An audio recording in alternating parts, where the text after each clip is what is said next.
Please.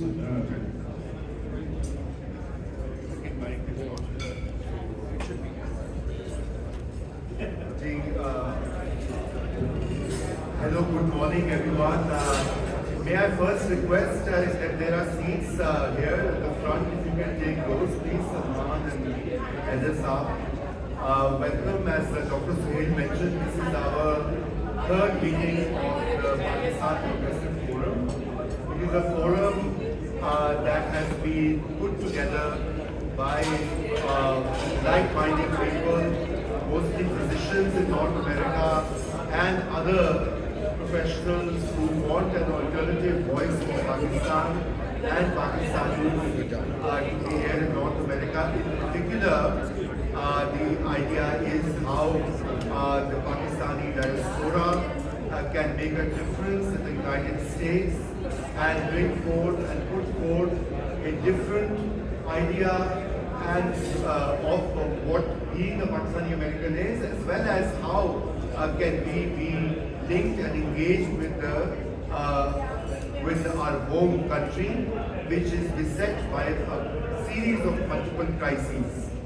But this morning at this meeting, the topic that was selected by our organizers, as you can see from the poster and what was advertised, is about peace and conflict in a multipolar world. For the past few months, the world has been shaken by events unfolding in the Middle East, in particular the role of the United States in supporting and preventing a genocide in Gaza and other Palestinian territories. And that is why it was thought fitting, according to the situation, that we should have an event that talks about conflict and the ways to make peace. Pakistani Americans need to have their voice heard by all its country, especially policymakers in the US, so that we can find an alternative way forward which entails less violence, less conflict, and more efforts towards peace building, not just in the Middle East but in the rest of the world, including the United States. So our speakers today, as was advertised earlier and mentioned by Dr. Suhail, who has been one of the co-organizers of this event. The other co-organizer is Dr. Sajid and Dr. Amir Raza from Houston, who's here in the stage.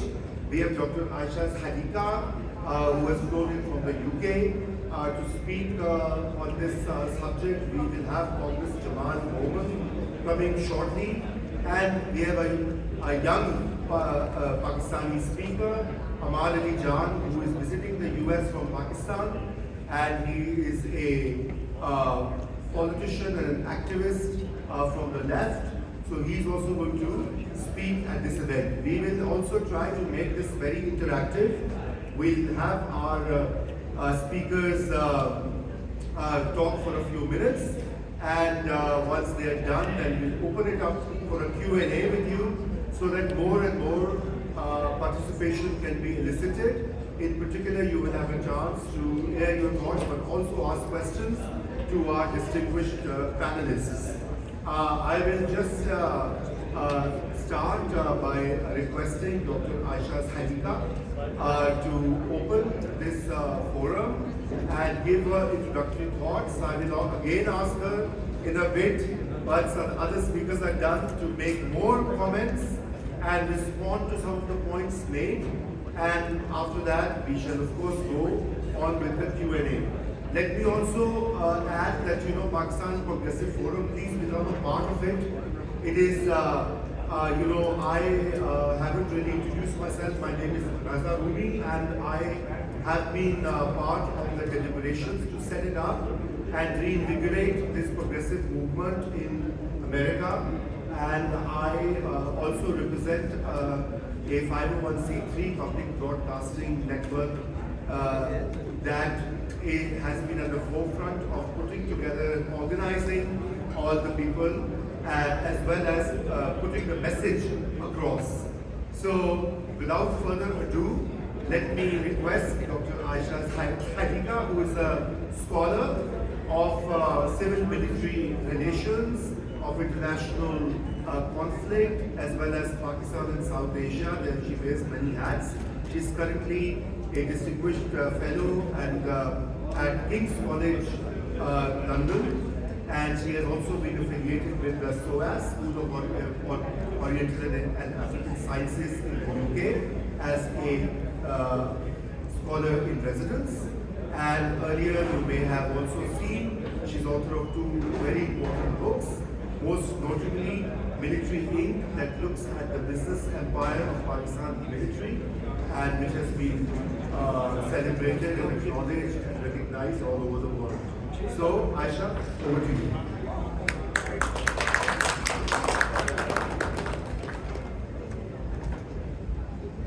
Thank you, Raza.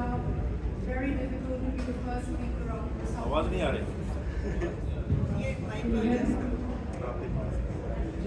Can you hear me now? So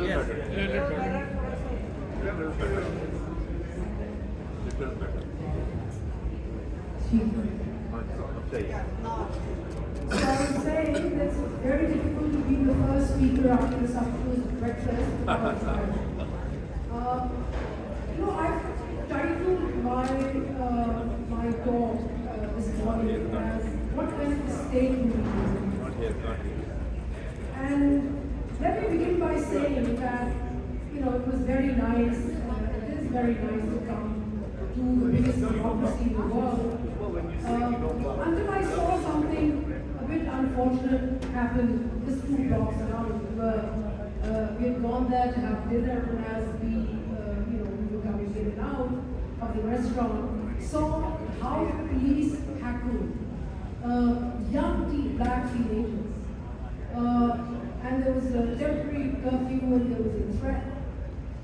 And I suddenly realized what was happening. I mean, it was like seeing, by last evening, I already spent 48 hours in the United States. And it suddenly came to my mind what is happening in university campuses around the United States. And one realized that what does democracy mean? And the more I thought about the evening, what I experienced last evening, I realized that this was the multilateral world order in its full force. So what I'm going to do, and therefore it's important, be it Pakistan or United States, it's important to think about the most important subject. What kind of a state do we want to see as citizens of different countries? Thank you. So I'm going to raise 3 points. One is look at the multilateral world order. Secondly, look at the more specifics that have emerged in the form of Indo-Pacific strategy of the United States, driven by the United States, but which is shaping relationship around the world. And lastly, what is the kind of new state structure that we want? Let me also start with a qualifier that I am a political scientist, I'm an analyst, I'm not a magician, and can't offer solutions. But I can offer ideas, and this is what I'm going to do in the next 10 minutes. So, as I was saying, that what I experienced last evening and what you probably see on an everyday basis, a police force, a security apparatus which wants to control voices, curb voices, control voices. It's part of a multilateral world order that emerged. But the story of that goes back to the 1990s, which is when the Cold War came to an end. I was growing up through that period, and I remember there was this brief moment of excitement during the 1990s. The Cold War had ended. The Soviet Union, which was the narrative, popular narrative about the Soviet Union was that it was an evil empire, had disintegrated. There's not going to be conflict. And again, that was a brief period when militaries around the world were being reduced in number, and there was excitement. You know, there was, in fact, that was also a period when I briefly went to work in Germany at the Bonn International Center for Conversion, which primarily looked at reduction of military force. So, you know, and the Berlin Wall had come down, so there was a lot of excitement. And what people didn't realize then, and you know, we were all students and learning in the process of learning, what we didn't realize was that there was a new world order which was emerging, which was far more brutal than the world order we had seen during the Cold War. You know, the bipolar world, in fact, had its kind of balancing effect as well. There were two powers which were competing, and ultimately led to, it was that ideological battle led to a lot of conflict. But at least that was the times of ideology, some ideology, which was about to disappear and get replaced by a different kind of ideology. And what we had after the end of the Cold War, up until now, and we're continuing to have it, is a world order which is driven by two factors: neoliberalism and neoconservatism. They go hand in hand. And the problem with this kind of a match is that it led to power of the corporations. Democracy itself got consumed everywhere by power of the capital, which is brutal. I mean, market looks at profits. Markets doesn't look at, you know, distributive. It doesn't really distribute very well. It doesn't care about distribution of resources, about wealth. And the more powerful you were, it was corporations. I mean, if you look at the conflict today, which is spread out in the Middle East as well, and how it's being managed, you see the dark face of capitalism right there. Dark face of market forces. What matters is how much money that is made. What matters is how money controls our ethics, our politics. The other thing which would change with this neoliberalism, this mechanism of neoliberalism, was breaking down groups of people on the basis of identities. So, because there was gap in terms of ideology, where do you go? And I think this is where also left also lost out. To a large extent, left around the world felt completely lost because they so much associated communism with the Soviet Union that they completely forgot. I mean, there was a hole in which everybody got sucked in. Where do you go? And so nationalism emerged. And let me tell you that theoretically, nationalism, you know, we all feel a lot of pride in our in our nations, in our states, in our nationalism. But nationalism in itself is extremely ugly. It breaks you down. It breaks down your humanity to your territorial identity. My state, right or wrong, is the formula. Nothing else matters.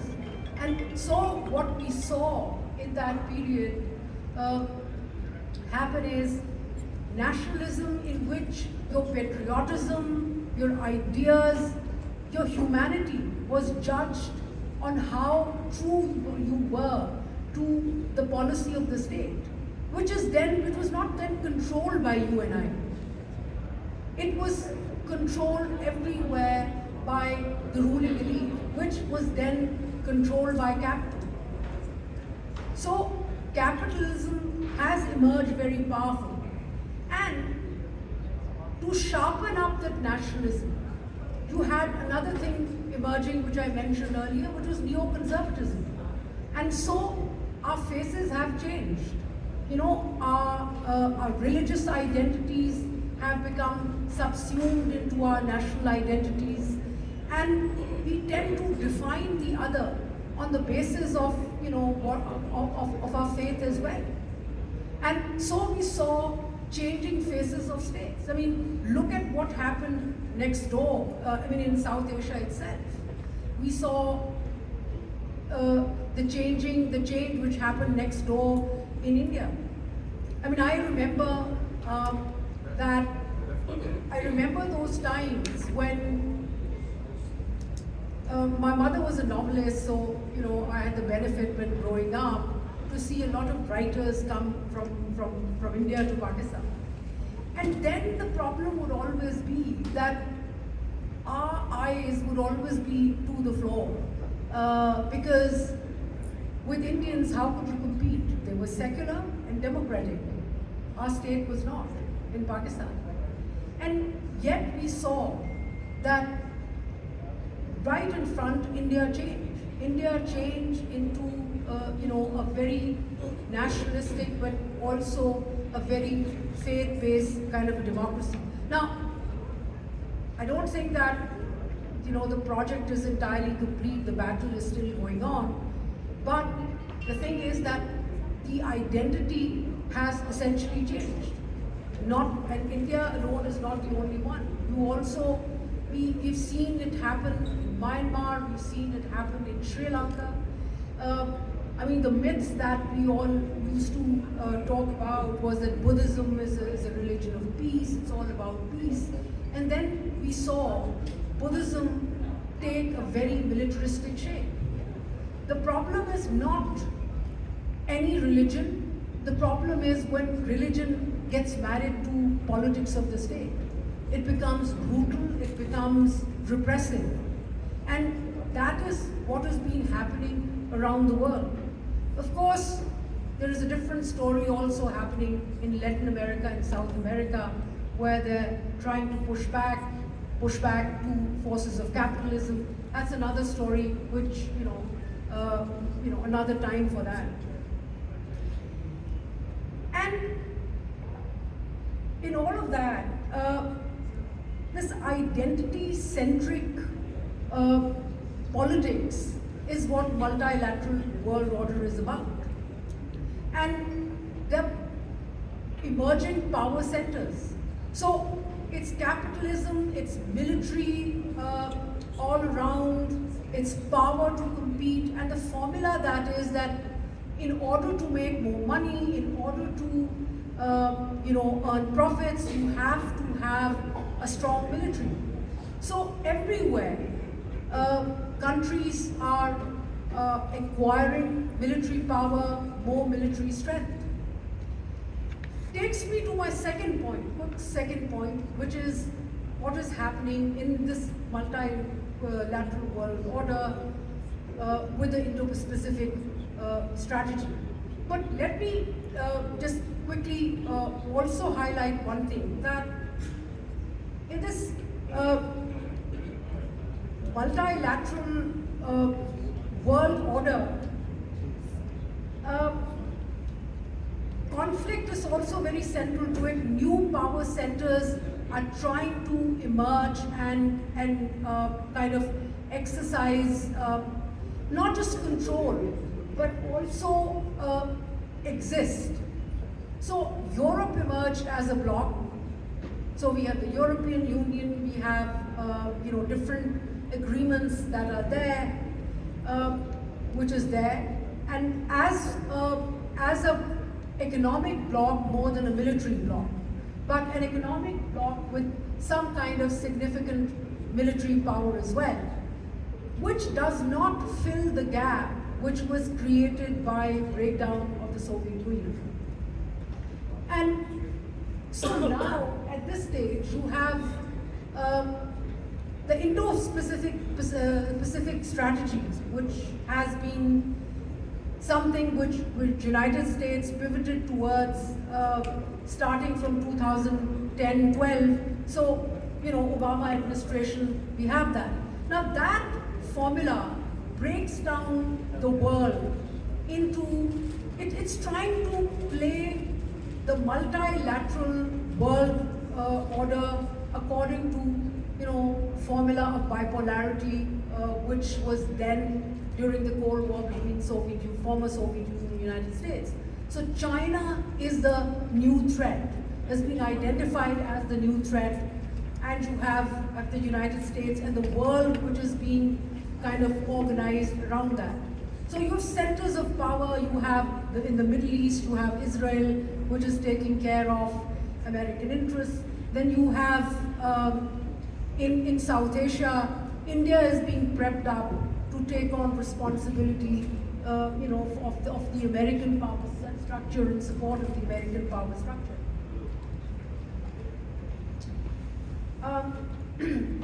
And what is underlying this new strategy is a lot of conflict.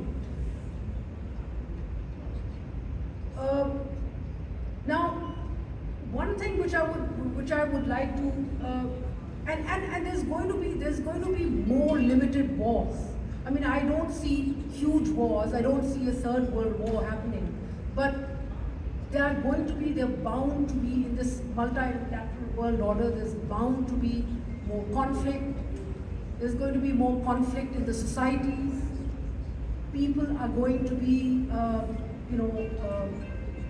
people are going to be dispossessed. There is, there's a problematic distribution of resources, and it's not something which, a kind of system that we look forward to. Now, before I turn to my last point, what kind of a state structure we want. Because in this world order, as I said, there's going to be conflict. What we see happening in Gaza and what we see happening in the United States, it's not necessarily all Middle Easterners or all Palestinians who are protesting here. I think what they're protesting, it's not just the students who have come out to protest. They're not just protesting what's happening in Palestine, the genocide there, the brutal killing of people. What they're also protesting is the problematic order at home. The rise of capitalism, the brutal rise and its brutality in all its forms, the unrepresentation. I mean, what is happening here right now in this world order is that democracy has completely been defanged. It is majoritarianism everywhere, more than democracy. I mean, democracy is far deeper, it's far sharper, and we are missing it everywhere. Be it United States, be it Europe, be it everywhere else in the world. Of course, there may be variations. In some cases, you have systems still working, and therefore you don't see the utter collapse.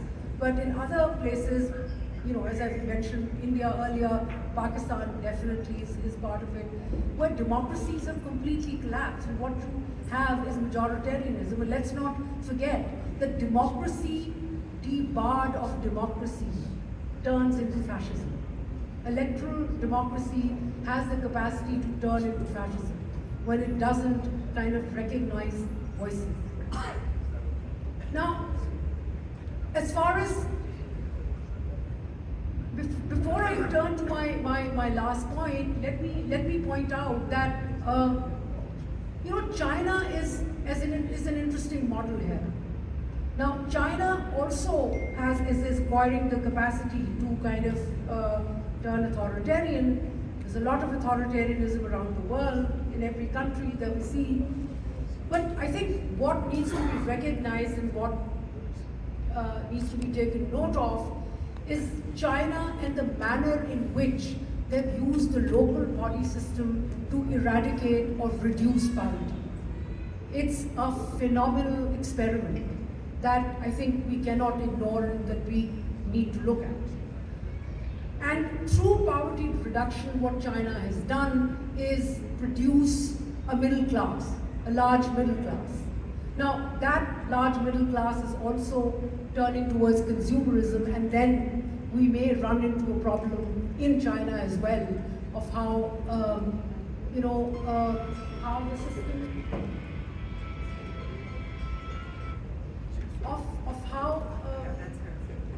of how capitalism can reduce or change the way a political system looks. So a final point is what kind of in this environment, what kind of a state system we want, because you are going to have more miserable people out on the streets protesting, and they are not protesting. Let me share with you a very South Asian thing that we do. When we go to funerals whenever funerals happen, and I remember there are people who are sometimes unrelated weeping a lot. And then you realize that they're not weeping the person who's just died, but they're weeping their own loss. So it's just like that. So people are going to be protesting different issues, but those issues will be larger.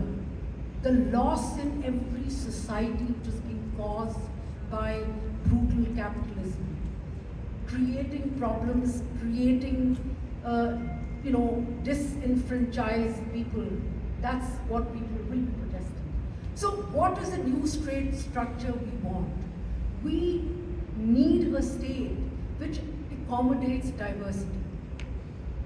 And I think it is very important, which can do distribution of wealth, and which doesn't have concentration of capital, but more importantly, all kinds of cultural diversity, be it religion, be it ethnicity, be it gender, on all levels. You have to give recognition, you have to give voice to voices. And I'll finish with just one incident. So many years ago, this is soon after the Berlin Wall fell, I was traveling from Munich to Frankfurt, and I bumped into this old Romanian baron. And we were sharing a coupe in a train, and I asked him, I said, and this is somebody who was living then in West Germany, but doing a lot of business with Eastern Europe as well. So I asked him, I said, do you think communism is dead? He looked at me and said, I hope not. And I questioned him, I said, why? He said, look, I do business with both East and the West. And he said, I happened to go to the United States. And he said, I was asked to speak somewhere, and I said, to summarize, he said, whatever he spoke there, he said, I told them that, look, agreed that the rich in the United States are richer than the rich in the former Soviet Union. But then, the poor in the United States are poorer than the poor in the Soviet Union. So, I'm not kind of, romanticizing the Soviet Union, but what I'm saying is that we need to have a state structure which distributes better. And it's not just about wealth, it's about ability to speak, ability to express yourself and have partnership in state politics and its decision making. Thank you so much. Thank you so much, Asha, and we should welcome our guest, Congressman Jamal Bowman, who's here. I invite him and over to you, Dr. Rizwan. Thank you, Asha, for those great remarks. Very insightful. Thank you for all the guests, Asha. I cannot hear you all. Yeah. So it was very, very enlightening. I cannot hear you at all, Dr. It's Naeem. not only for Pakistan but also for आवाज नहीं आ रही the world. आवाज नहीं आ रही Lift the mic in your Can you hear hand. me now? Yeah. Little Okay. bit. So it's a pleasure for me to introduce someone we call brother, we call friend. He works in Bronx where I work. He lives in New York, and my congressman, Mr. Jamal Bowman. He is known for his activities as a Scot, if you know what Scot is. Number two, he's a champion of justice. He's an educator, he's a teacher, and he's a passionate person who has no realm, no hesitation in saying what is right. You have heard him last night. He inspired all of us. And I want you to, last night I was not able to say that, but I'm telling you now, please donate to his campaign, because that's where we are stand for. If we don't have friends like Jamal in this community, in our community, there is a group called Muslims for Jamal, there's a group for progressives for Jamal, and Jamal is an icon in a Congress for progressive activity which are just right and important for all of us, and sustainability of environment also. Mr. Jamal Bowman, please.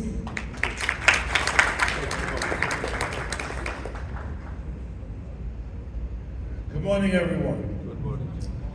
Thank you very much for the introduction, and thank you for allowing me to say a few words. And thank you to everyone in the audience for your support in any way that you can towards my re-election campaign. We are in a very tough fight, and that is okay. I don't shy away from tough fights. I'm a black man in America. I'm used to tough fights. And whenever you fight for freedom and justice and equality and humanity, you're going to be in a tough fight. And so I'm here because, not just here in Chicago, thank you for having me, but I'm here in this moment, in my district, in my race, simply because I speak for Palestinian humanity and I speak for the lives of Palestinians. That's it. They didn't want me to call for a ceasefire. They didn't want me to talk about the apartheid state. They didn't want me to talk about the military occupation or the blockade or the open air prison or the concentration camp, or to offer any criticism of the state of Israel while I'm in Congress. But my criticism of the state of Israel is not anti-Semitic. Any criticism of the state of Israel is not anti-Semitic. It's about human rights. Yes, sir. Under no circumstances should we support policies that allow children to starve to death. Under no circumstances should we be sending bombs and missiles to a country so they could bomb and kill civilians and women and children. Under no circumstances. I am against the death of children everywhere around the world. And we all should be. Because if we allow this to happen, that tells us that we are not governing from the perspective of human rights. That some lives are more important than other lives. And that is not acceptable in a democracy. It should never be acceptable. Now, some of you may not know, but my background is education. I worked in education for 20 years. I was an elementary school teacher, a high school guidance counselor and dean of students, and a middle school principal for 10 and a half years. For 17 of those 20 years, I worked in the Bronx. I worked with black and brown kids from New York City, but also from all over the world. And these are the kids who have been most marginalized, most neglected, most ignored, and most disenfranchised. And these are the same kids, even though we have neglected them as a country, These are the same kids who are also the most criminalized. So we see an over-policing in their communities. In the same way we see an over-policing in the West Bank and Gaza before October 7th. We see an over-incarceration in these communities in the same way we see it in the West Bank and Gaza before October 7th. And it's the same mindset, it's the same ideology that supports the mass deportation of brown immigrants, mostly Latino, trying to come to this country to seek asylum. This is Western hegemony. This is Western imperialism. This is white supremacy. And this is what we have to push back against. A caste system is being maintained. At the top of that caste system, there are some groups, and everybody else is beneath them. And that is the system that is being challenged at this moment. And we're not challenging it because we want to reverse the oppression. I am not here to condone the oppression of any group of people. We must come together to uplift our collective humanity. Because over the course of human history, human beings continue to be engaged in war and oppression and destruction of each other. When we talk about progressive politics in America, I want a vision of America that is anti-war, that ends the militarism of other countries. Yes. Because what America does, other countries tend to do. And that's why we see a rise in dictatorship and fascism in other countries. Even though we have a democracy on paper, because we let big money in politics, our democracy has been bought by special interests. So if you are a billionaire, you could buy elections. You could buy seats in the House of Representatives. You could buy seats in the US Senate. You could buy the presidency. That's not democracy. And because our media and social media is built on the same Western settler colonial imperial mindset, the media and social media exacerbates the continuation of the same oppression. And so that's why certain things travel so fast on social media over others. Supporting the genocide in places like Myanmar and other places. This is not just a local problem. This is a national and international challenge. And so my role in Congress is to speak truth to power. And my role in Congress is to cause good trouble, to disrupt the status quo. Because if we do that, we will make America better than it's ever been. But our voices have to be at the table. If we do that, we can also take humanity to the next level. Right now we have a world where 9 million kids die every year from curable diseases and lack of access to food and clean water. 9 million a year. We have a wealthy nation, as it was said before. Very wealthy nation, wealthiest in human history. We also have the largest level of wealth inequality. And we have a nation where 1 in 4 children go to bed hungry every night. That is not democracy. That is not humanity. That is suffering. And so my dream, my vision, is for us to not only live in a world without war, is to live in a world where everyone has access to clean water. Yes. Is that too much to ask? Where everyone has access to clean water. I want us to live in a world where everyone has access to health care. Yes.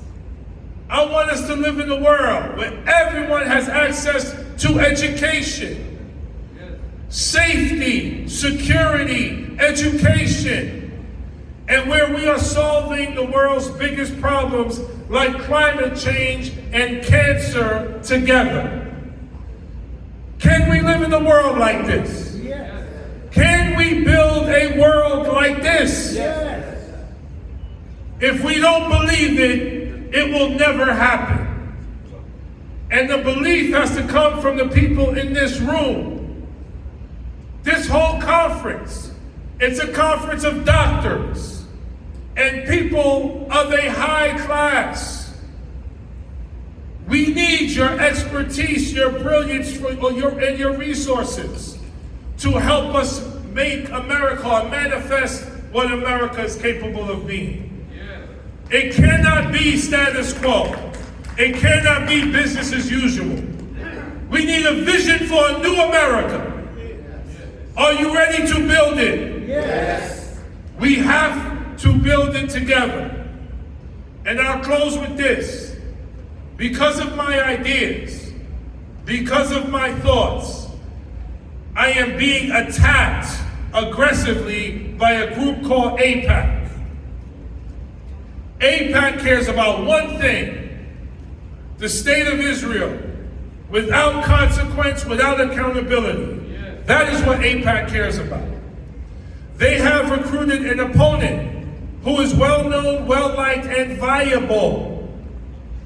They are giving him millions of dollars to defeat me, the first black man in U.S. history to hold this congressional seat. They are partnering with racist Republicans to turn Republicans to Democrat and to get millions of dollars from Republicans as well. Why?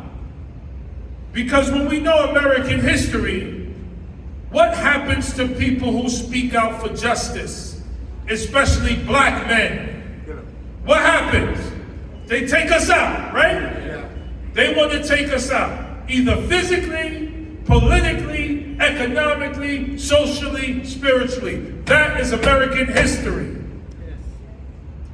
Dr. King, Malcolm X, Marcus Garvey, Fred Hampton, thousands of others who go unnamed. When you challenge power, power pushes back. And so in my race right now politically, they have an opponent, they have money, they have AIPAC, and they even have Republicans working together to take us out in this race. But they are not going to win. Because we are not running on fear. We are running on faith. We are not running on hate. We are running on love. Yes. We are not running on bullying or intimidation. We are running on compassion and humanity. That is who we are. And that is who we are together. Yes? Yes. Together. Yes. Together. Yes. Together. Yes. I don't hear you. Together. Yes. Together. Yes. Together. Yes. We cannot be soft-spoken and docile in this moment. We have to be loud. We have to be strong. We have to be powerful. And we have to be united. This race is not about me. It's about all of us. If we let them win, people are going to stop speaking up for Palestine. They're going to stop speaking up for Muslims. They're going to stop speaking up for justice and freedom and equality and humanity. So we cannot let them win. Right? Yes.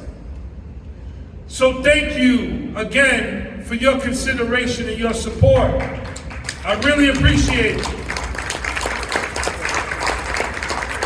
Now I want to be very specific. We need your help.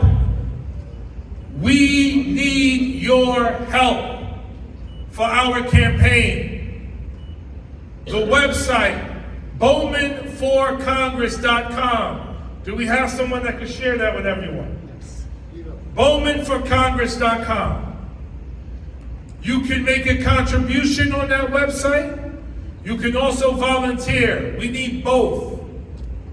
Whether it's phone banking, you're in Chicago, so it's hard to come knock doors. Phone banking, text banking, postcard writing. If you have friends or family in New York, get them involved. We need everybody. Because we shouldn't just, our goal can't be to just win by a little bit. We have to win by a lot to send a message. So bowmanforcongress.com. If you want to make a contribution, click the donate button. The most you can give is $6,600, and anything in between zero and that is a big help. We need your help. We cannot win without you. You can write checks too to Bowman for Congress. Huh? Online. Or online. Bowmanforcongress.com is online. Or you can write a check to Bowman for Congress. And you can also volunteer. We need your help volunteering as well. Are we going to win? Yes. Are we going to win? Yes. Inshallah. Inshallah. And the last thing I'll say is this. June 25th is the election day. Early voting is June 15th. How are we going to feel election day? At the end, when they say, I have seen enough, Jamal Bowman has won re-election.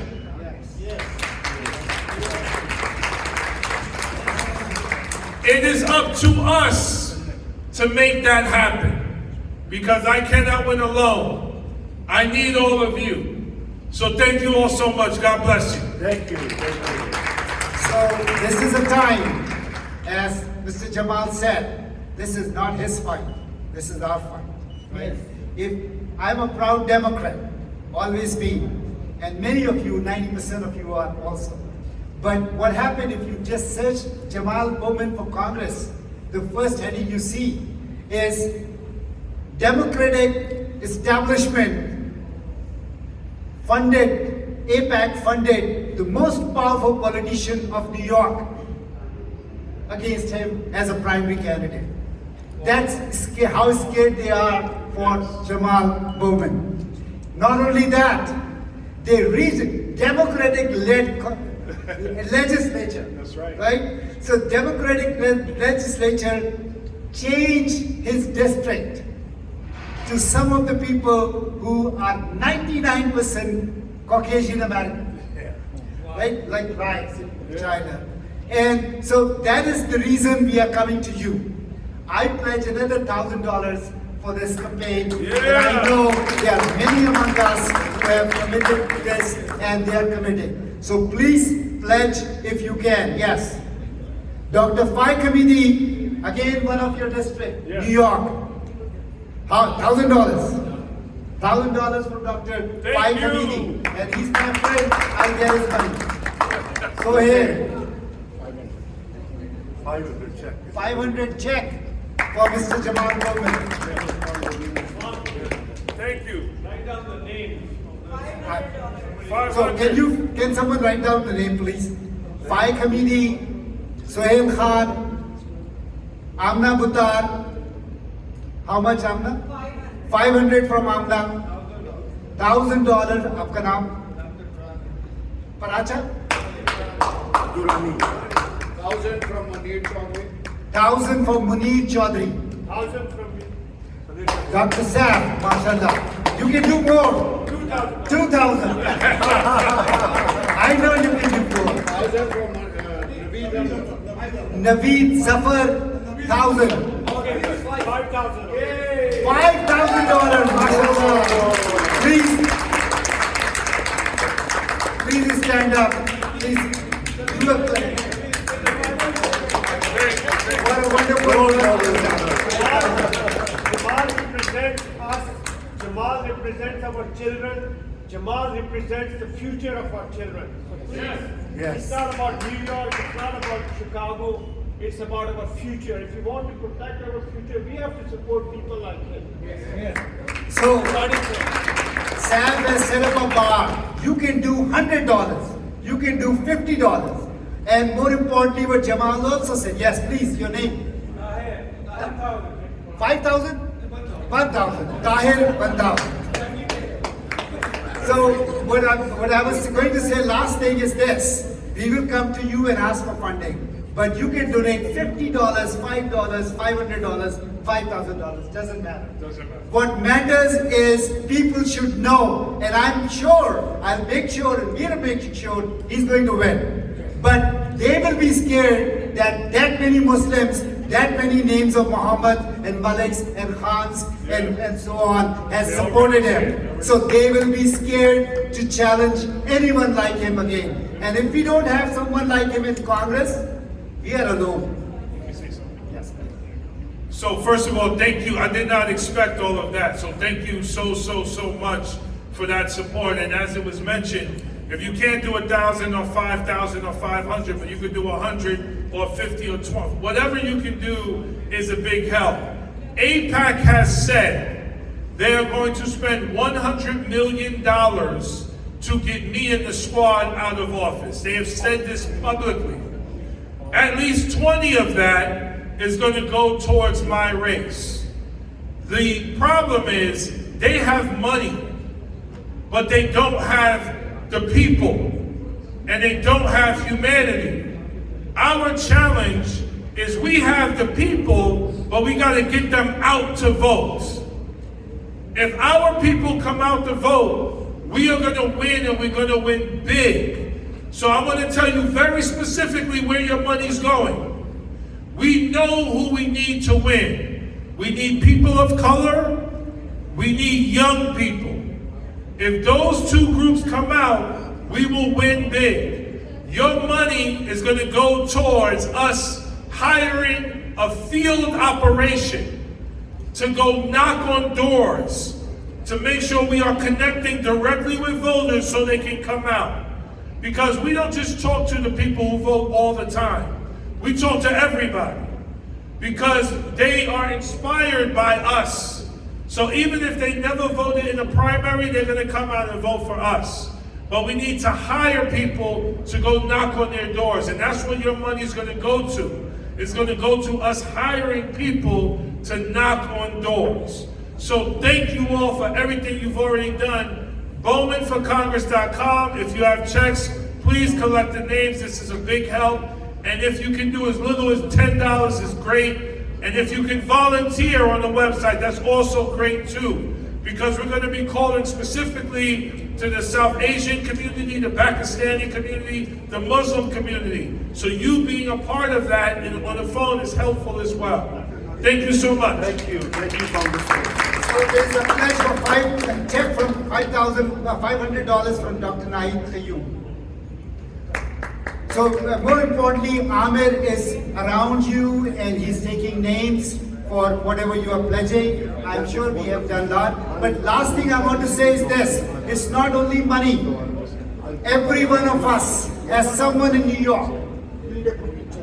Right? Every one of us knows someone in New York. Please call that person, please text that person. So do whatever you can. If you can donate, fantastic. But calling and making sure people vote in the primary is the most important part other than fundraising. Thank you, Jamal. Thank you. Thank you. I'm sorry, I need a hide.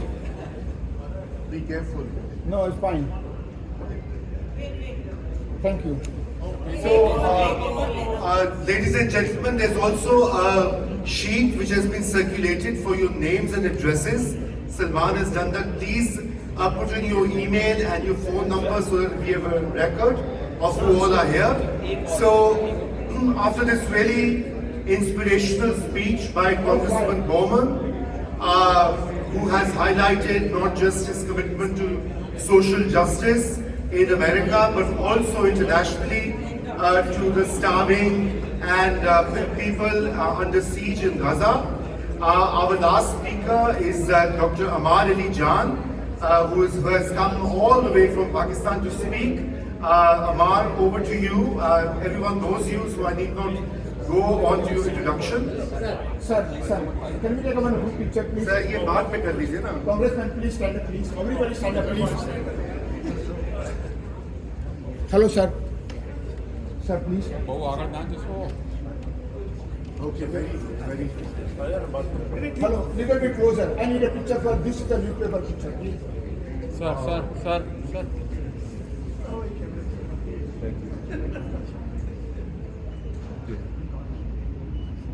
Thank you. Okay, so Amar, over to you.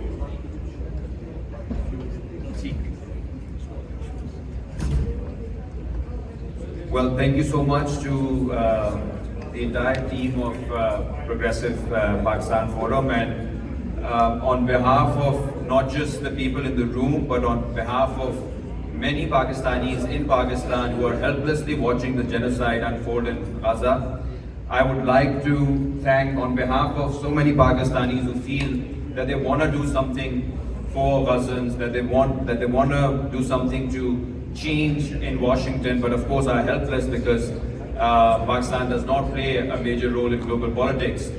But they are looking up to people like Congressman Jamal Bowman. So I thank you on behalf of the Pakistani youth, on behalf of Pakistanis who are supporting Gaza. So thank you so much. This kind of politics, this kind of internationalism is not only important for people in America, but also for people across the world. Most importantly for Gazans, you must have heard what the news that came out 4 or 5 days ago about the mass grave that was found in Gaza. Now, if any other country was even accused of such a crime, of bombing a hospital, and then the discovery of a mass grave, mostly of women and children, there would have been immediate sanctions and possibly talk of war against that country.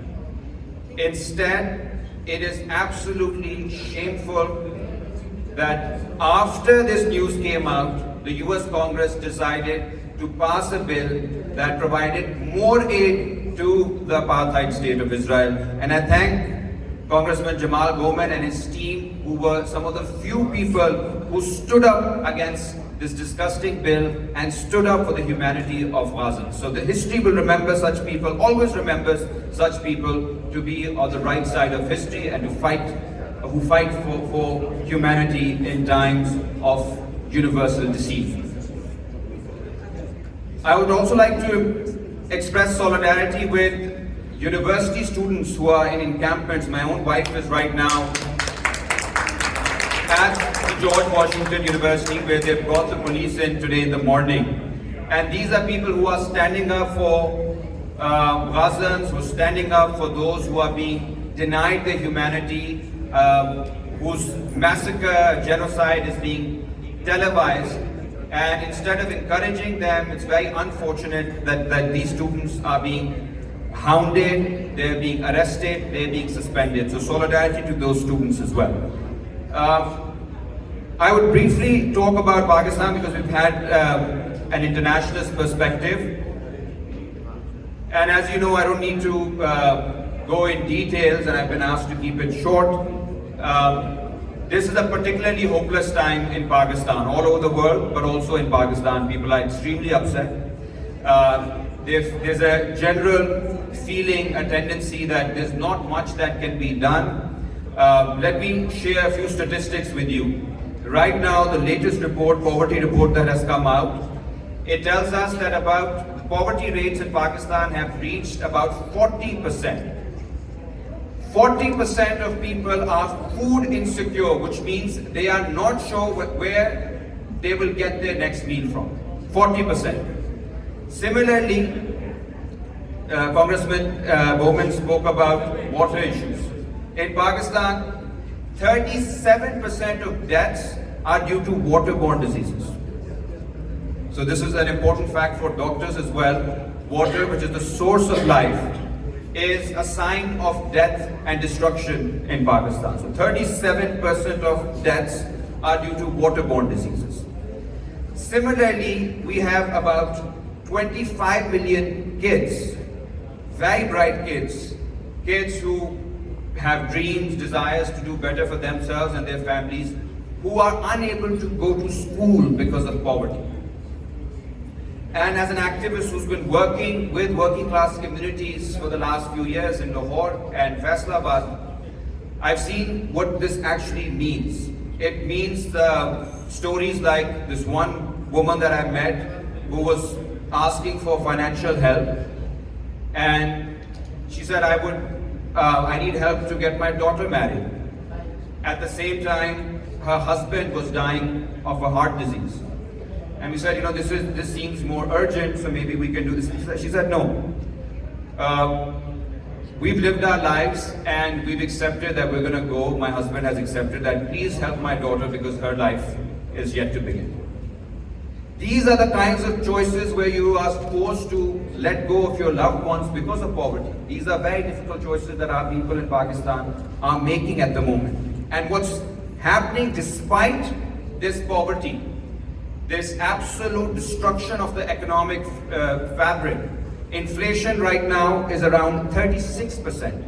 36% inflation, particularly when you talk about food inflation, that's what hits Pakistanis the hardest.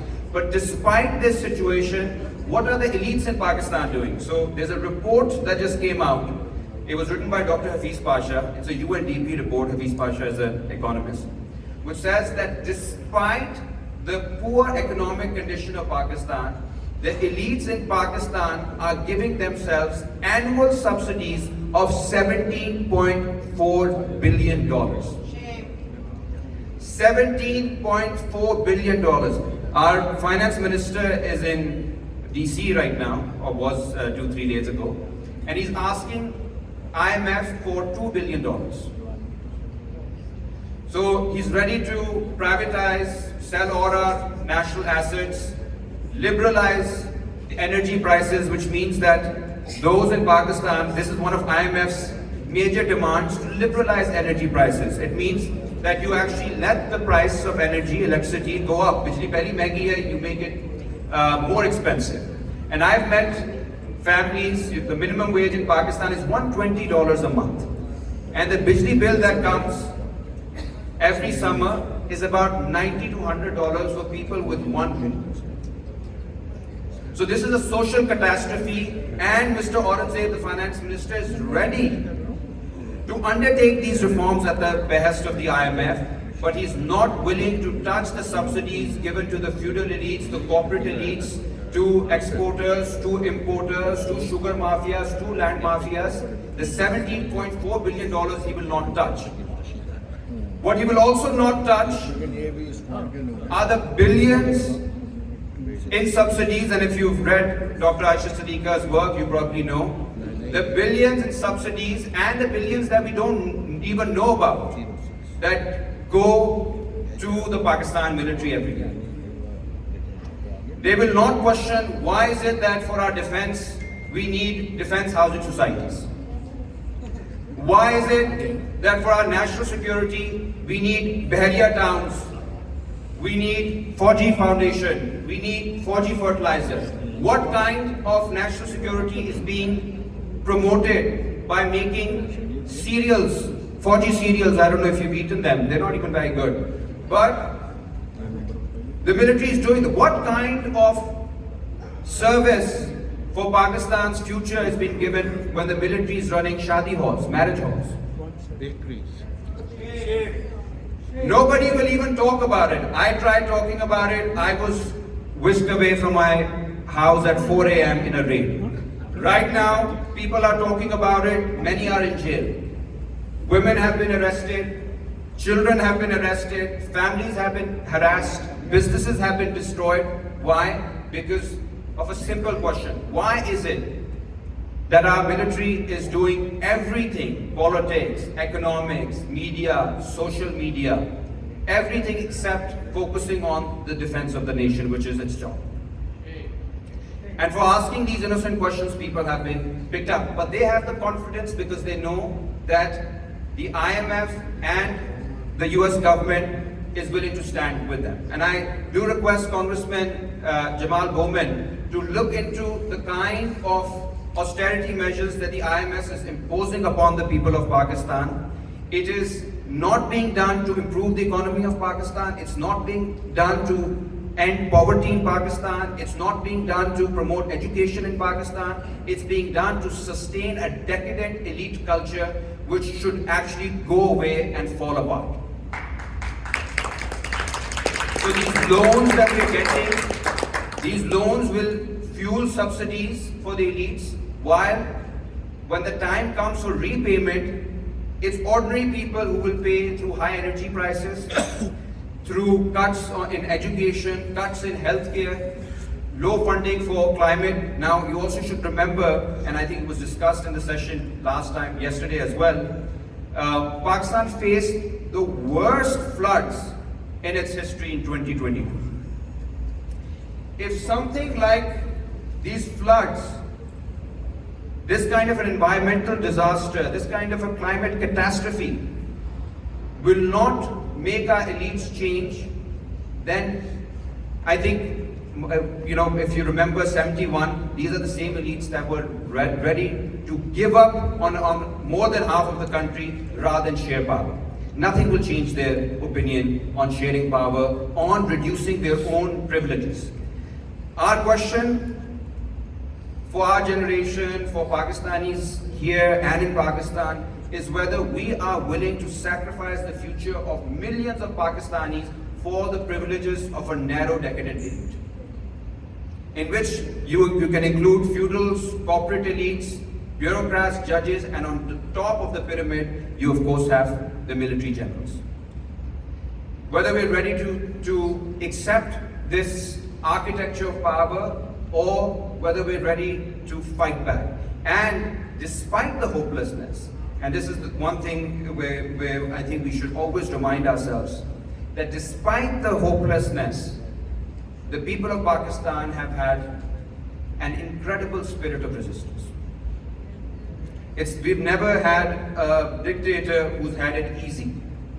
Unlike in some Arab countries where you've had dictators for 40 years, Pakistani people are impatient. You guys many of you came here in the 80s, 90s, remember Zia's time. There were over 60,000 political prisoners under General Zia. And despite 11 years of repression, of killing, of raids, eventually people voted for those who were against the military dictatorship. And today, Zia's name has become synonymous with monstrosity in our history. Similarly, with General Musharraf, when he was in power, it felt like he's eternal. But there were people, there were students, there were lawyers, there were trade unionists, there were farmers. One movement I would particularly like to mention, the Okara Military Farms movement. I don't know if you've heard of them. These are farmers whose land was being snatched away by the generals in 2000, and they had plans to sell that land to some Qatari firm. They organized, they fought back. Dozens of their comrades have been martyred, but it's been 24 years, they've not given 1 inch to the Pakistani military. They have the entire land to themselves. Similarly, despite all the restrictions on students, I was at the American University the other day. I was so happy to see the student union vote, the first debate and then vote in favor of BDS, divestment from Israel. And I thought to myself, it would have been wonderful to have similar elected student governments in Pakistan, where students were given the right to express themselves on campus. Student governments were banned, people were whisked away, students were tortured, and despite that, if you look at what happened yesterday at the Asma Jahangir conference, a young student from a student group, a left group which is associated with us, the Progressive Student Collective, students stood up during the middle of the speech being given by the German ambassador, heckled him, called him out for his support for genocide, and told him that he has no right, no business lecturing Pakistanis on free speech when in Berlin you cannot hold a demonstration in favor of Palestine. Yes. So this hypocrisy needs to go away, and as Jamal Goman was saying, this idea of white supremacy where some people think that they have the right to lecture others, this culture must go away. We need to create a new, better world. I will end by making one appeal to the Pakistani community here. It is important to support political parties that you like. Of course, there could be people here supporting PTI, PMLN, People's Party, or any other party, which is fine. Everybody has that democratic right. But I would also encourage you to look at the progressive movements that are taking place in Pakistan. There's a movement that's taking place in Faisalabad for many years. This is a movement of workers, ordinary workers, who are not being even given the minimum wage of $120 a month. They're fighting back, and last month they organized a strike in which 30,000 workers participated to improve their minimum wage. And they are doing a big rally on the 1st of May, which is the actual Labor Day. In America, it's always very confusing. It's in September. But it was here in Chicago that May Day, the tradition of May Day, was laid down, and Pakistani workers are going to come out in big numbers on May 1st. Now, they're not on TikTok, they're not on Instagram, they're not on Twitter, so people don't really find out about them. But it's important to know about these movements that are taking place. Similarly, this young lady, Maharang Baloch, is another example, shining example of resistance. This woman, I've seen her for many years. She used to come to Lahore, she's come to Lahore many times. Nobody paid attention to her. And she's been, because her father went missing 10, 12 years ago, and she's carried that pain in her for these 10, 12 years. But this time when she came, she wasn't alone. She came with hundreds of people, and at every step in the long march that she did from Balochistan to Islamabad, they tried to terrify her, they tried to stop her, they tried to defame her. Yet her caravan kept on increasing. By the time she got into Islamabad, she had thousands of people welcoming her in Islamabad, and she encamped in Islamabad for weeks. She wasn't given what she wanted. The odious policy of enforced disappearances has not ended, but we have a hero in her, because when she went back to Quetta, the entire city came out to welcome the daughter of Balochistan. These are the kinds of stories that are not circulated as much as they should be. These are examples of resilience that exist in Pakistan. I could share more, but I think we've made the point, and the point is that there's a lot happening. It's a country of 240 million people, and it is my belief that 240 million people can never be permanently forced into accepting a life of indignity and humiliation. 240 million people means it's a country that is of interest not only to us as Pakistanis, but also to the world. And there is still a latent spirit, a restless spirit of resistance that's there in Pakistan. It's been tamed because of the repression, the censorship, the violence, the humiliation that has happened over the last many few years, but it has not died down. And it's our job, those of us there and those of us here, to nurture this spirit, because it's through this spirit that we will create the new world that Jamal Goman was talking about. Thank you so much.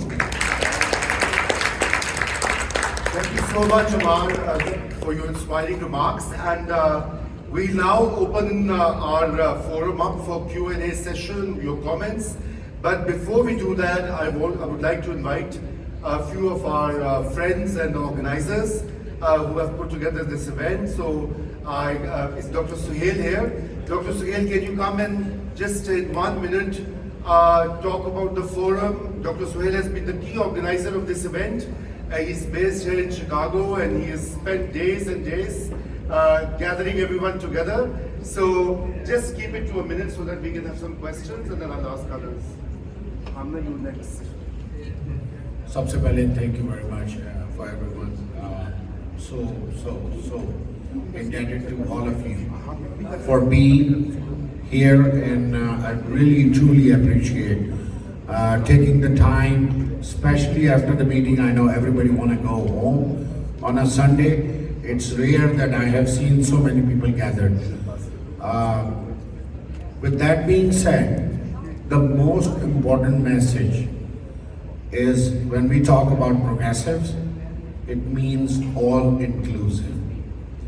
If you are not inclusive and call yourself a progressive, that's a no-no.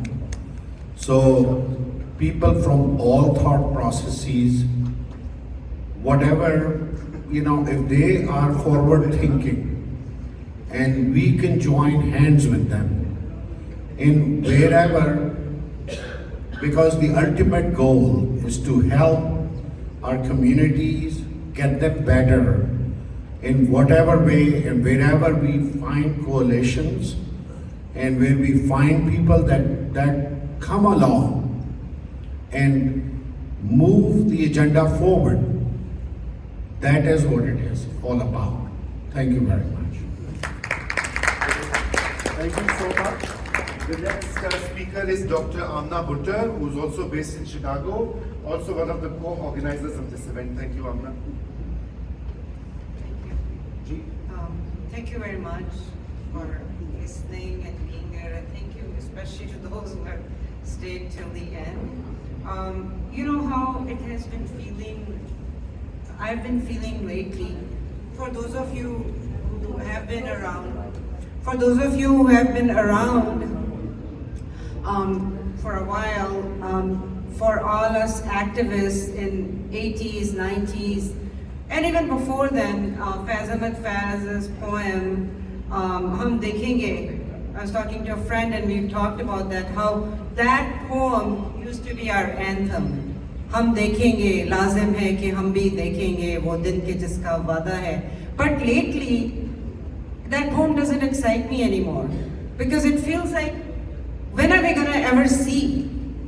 Because we go, hum dekhenge, and we go with hope for a better tomorrow, and yet all we get is despair. It's gatherings like these, it's people like Congressman Jamal Bowman, it's people like Dr. Aisha Siddiqa, Raza Rumi, Amar Jan, and all of you who have taken time from your Sunday. You came here for a conference and vacation. It's moments like these that made me feel like, maybe hum dekhenge, I don't know. Also, I feel like that, another poem, Ahmed Faraz's poem, Khab, it was about dreams. And it's about how we must dream. And lately, with all the mayhem that's happening, with what's happening in Pakistan, with what's happening in Gaza, it just feels like dreams have died. I will just share a poem with you that I have written about this. Ideology, Dr. Aisha Siddiqa said, ideology, we used to think about ideology, and now it feels like ideology is dead. It feels like dreams are dead. And my poem's titled, Khwab Khatal Ho Gaye, Khwabon Ki Lashein, Corpses of Dreams. Khwab Khatal Ho Gaye, dreams are murdered. Har roz katal hote hain, murdered every day. Har roz janaze uthte hain. There are funerals of dreams every day. कुछ को ज़मीन के अंदर दफना दिया जाता है, कुछ को जलाकर राख कर दिया जाता है, कहीं मातम होता है, मगर अक्सर की लाशें सड़कों पर गलती सड़ती रहती हैं, चंद ख्वाबों की हड्डियों का चूरन बनाकर बाजार में बेचा जाता है, ताकि अवाम को मुगालता रहे कि ख्वाब अभी भी जिंदा हैं. I'll just briefly say it in English so that people who don't understand Urdu. Corpses of dreams. Dreams were murdered and yet butchered every day. Funerals occur daily. Some are buried under dirt. Some are burned to ashes. Mourners gather sometime.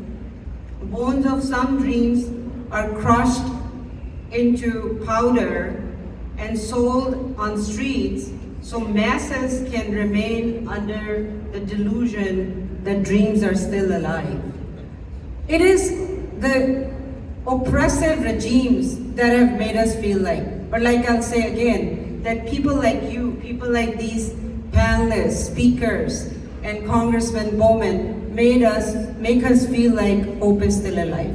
Please also support, like Amar said, we have to support movements in Pakistan. We have to support Amar Jan and Khidmat-e-Khalq Party, Hukuk-e-Khalq Party. Thank you very much. Thank you. Thank you, very nice, great point. So, I'm being told that we should wrap it up. I'll ask Dr. Muiz, I think is here. Yeah. Can you come and say a few words, 1 to 2 minutes, and then we have another. Naila Usmani wants to talk about her organization which works on peace building. Just 2 minutes because we are really short of time. So, Dr. Zia.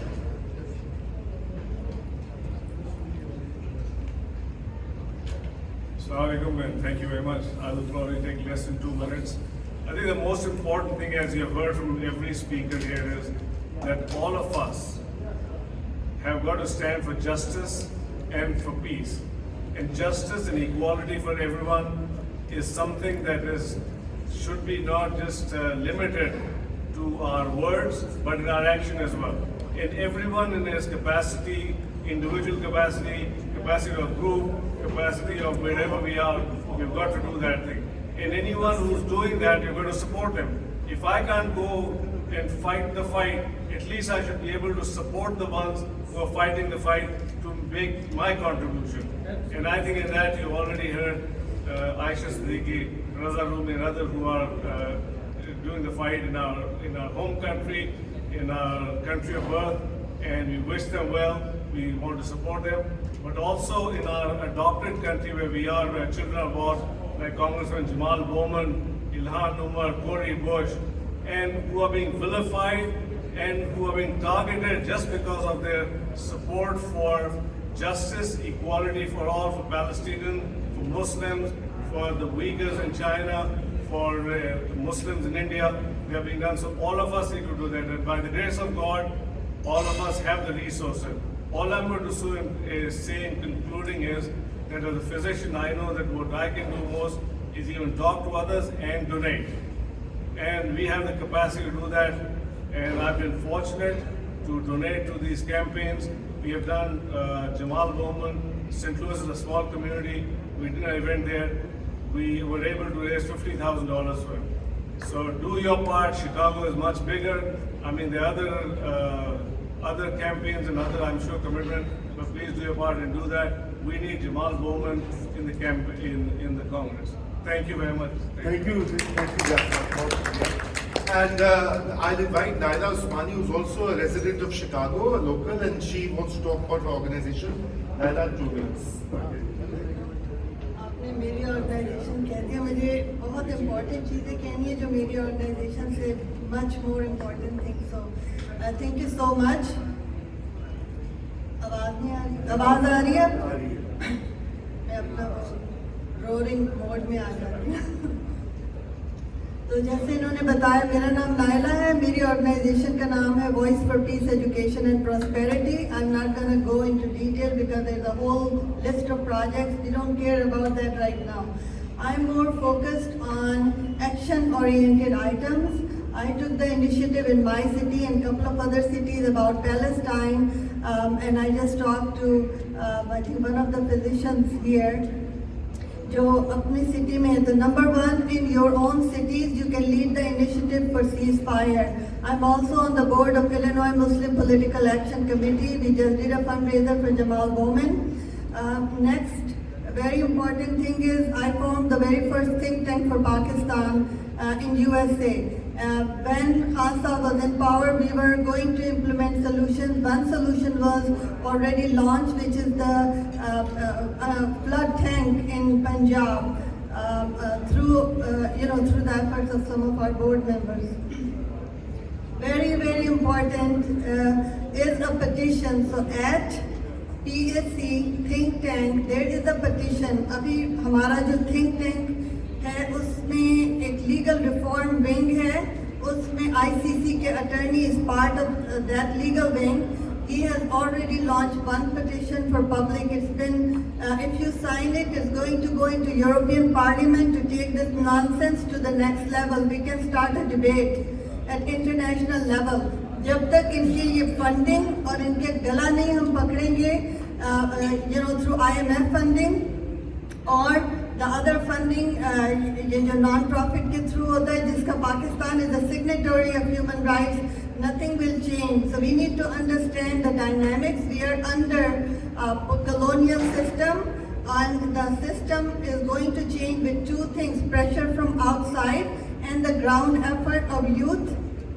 I do a Twitter space with Mr. Burki. He's part of my think tank also.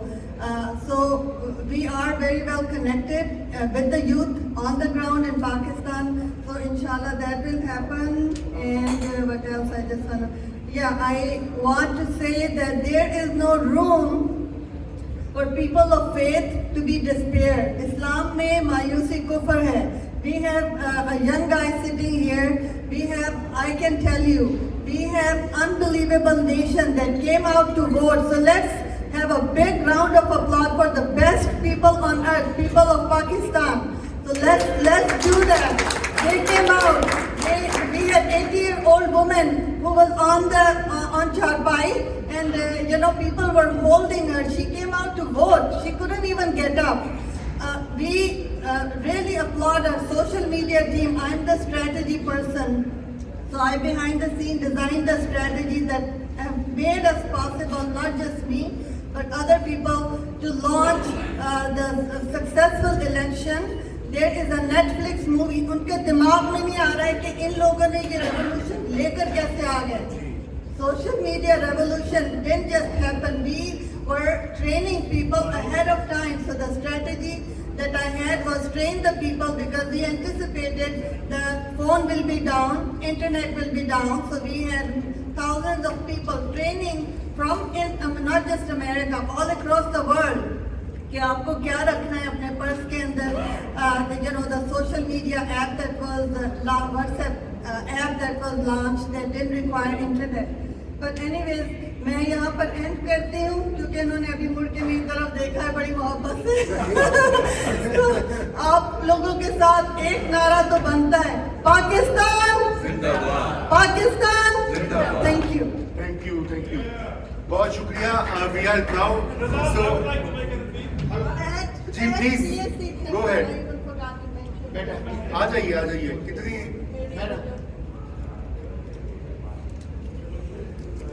Please keep it brief.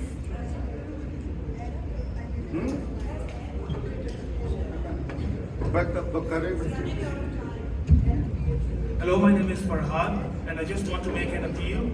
30 minutes drive up north from here is an encampment going on in Northwestern University for Gaza. I urge you all to go there, stop by if you have time before your flight. Go there if you're from town. Please go there, show them their solidarity. Right now there was a protest, a counter-protest to intimidate them, and they have successfully pushed them away. So they need all our support and solidarity.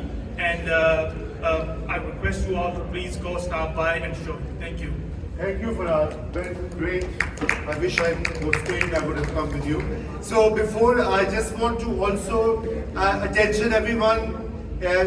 जो पीछे भी खड़े हैं, please आपकी attention चाहिए. एक 5 minute के लिए. ये एक रेजोल्यूशन हमने ड्राफ्ट की है डॉक्टर अमाल अली जान ने, और मैंने इसमें 2 जुमले ऐड किए हैं. ये हमारे इस फोरम के इजलास की तरफ से है.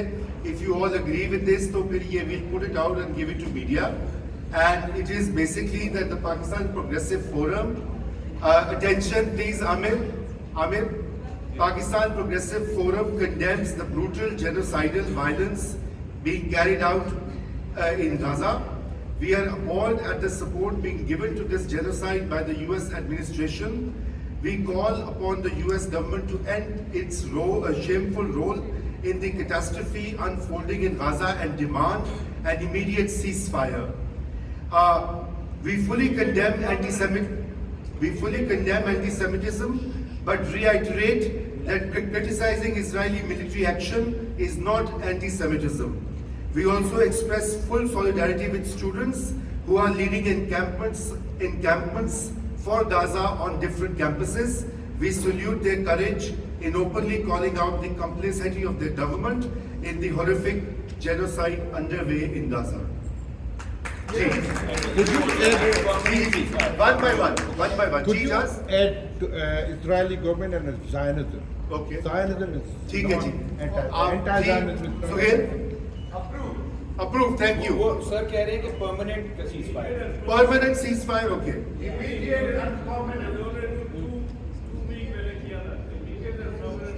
Permanent. ठीक है जी. Any other? जी ज़िया साहब आप कुछ कहना चाहते हैं?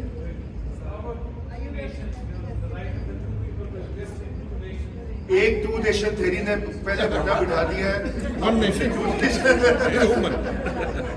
ठीक है, टाइम डाल देते हैं, मैं मजाक कर रहा था. अच्छा, आगे आज जी कोई और comment? Anything to be highlighted? हमने एंटी सेमिटिज्म को भी कंडेम कर दिया है, लेकिन हमने ये कहा है कि criticising Israeli military is not anti semitism. Anti-Zionism. हाँ, okay, criticising Zionism. Zionism is a philosophy. बिल्कुल. Okay, thank you so much. Any comments or questions? We have last few minutes left, about 5-6 minutes. जी, doctor Ejaz आ जाइए.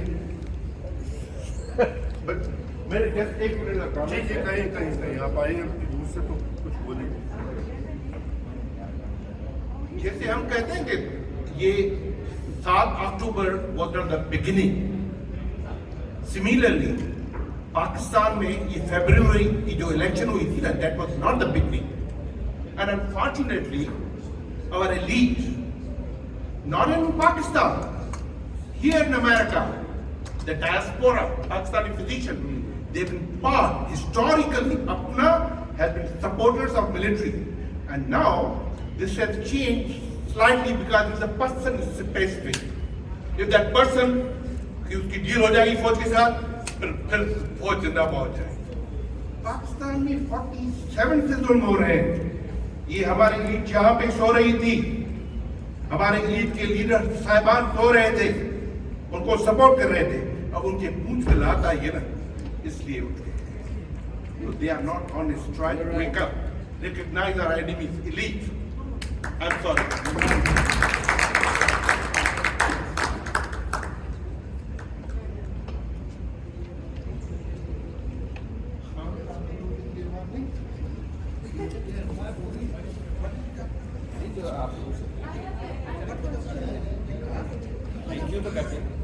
Can I ask? Of course.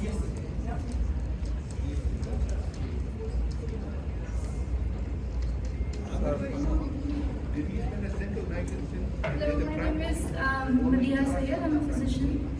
So basically, my question is regarding identity politics in America. So yesterday we had a conversation with Moit Zada, and he asked an American, student born, Pakistani descent, born here. What is your identity? How do you identify yourself? He said, I identify myself as an American first, then Pakistani, and then Muslim, and it also based on where I'm located. So my question is, we are pushing towards the identity politics that we are American and we are Muslim. We are pushing the Muslim identity. I've been practicing in America for a very long time. I've been living in America for 20 years. And US Constitution does not discriminate me based on my religion. I have been practicing my religious identity never comes during my day. I've never been discriminated as a Muslim. So we have seen the world is divided into right and left, Democratic, Republican, progressives versus conservatives. Why do we need to push this, religious identity while we're living in America? Because if you say we need a Muslim bloc because we can advocate for people in Gaza, but that's a humanitarian crisis. And even students in Columbia University, not only from the Muslim descent, from all other ethnicities and religious backgrounds, they are advocating for, people in Gaza. Gaza. So why do we need this identity politics? Because we have seen how Pakistan is divided into sectarianism. Why do we need any other identity than being an American? That is my question. Good question, Amar. You want to address it? I think Dr. Aisha Aisha, you want to address this? So, sorry मैं halfway बीच में आया था, इसलिए मेरे ख्याल से देखिए ये hyphenated identities का मसला है दुनिया भर में we are facing this big crisis of identity, not just in America or as you mentioned in Pakistan. So being comfortable with multiple identities is not a problem. In fact, that is what we earlier, what Aisha Sadiqa was talking about, the changing world order and the rise of nationalism. So diversity and inclusion means that we should not just embrace our multiple identities, but be comfortable with them. So we are Americans, of course, but we are of Pakistani origin, and from Pakistan we could be Sindhi, Punjabi, Mahajir, Pashtun, whatever, Baloch, etc. So I think the real issue is that we should first be comfortable with that as well, and then perhaps create societies where multiple identities are also accepted and embraced and celebrated. So that is the strength that was the strength of America. The way America, a land of immigrants, as a melting pot of different people coming and creating this country in 200-300 years, was perhaps the greatest success of the US. What we've seen in the right-wing Trumpism and the bigoted discourse here in the US and in Europe is actually an affront and a threat to American society and American democracy, where one kind of a particular white supremacist identity wants to rule and define everything. And that is where the tension is emerging. That's why there's a political crisis in America as well. But we can advocate for all the humanitarian issues. Agreed, As global. an American, we don't have to, because religion is a personal matter.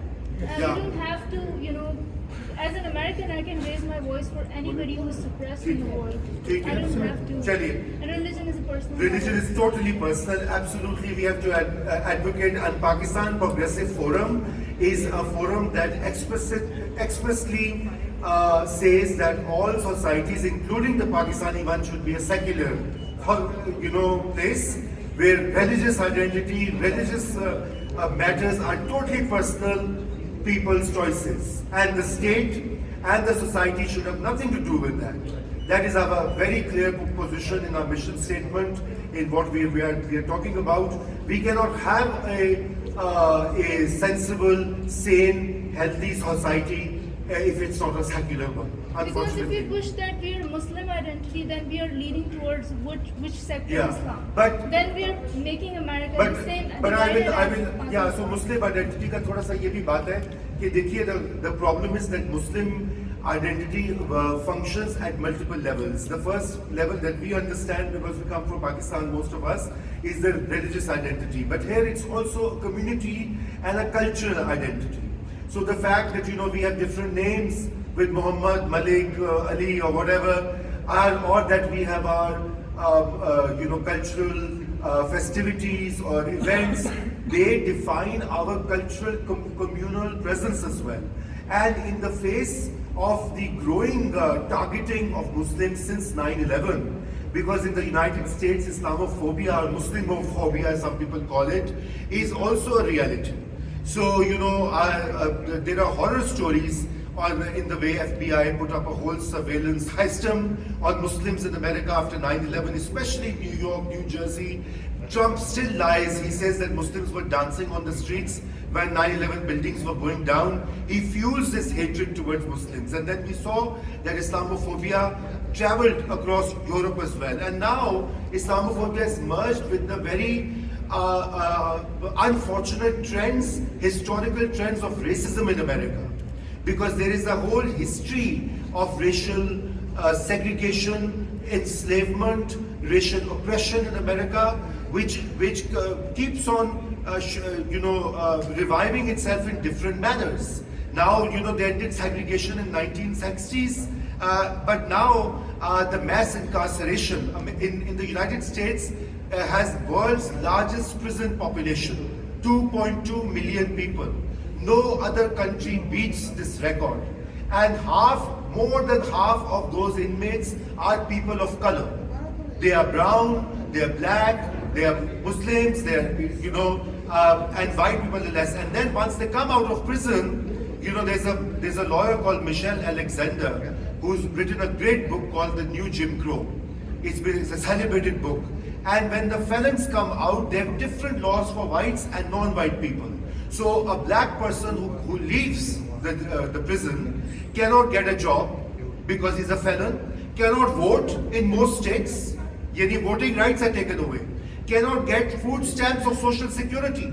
So what is that African American or Latino going to do but to go back into the trap of poverty and oppression and go back into jail?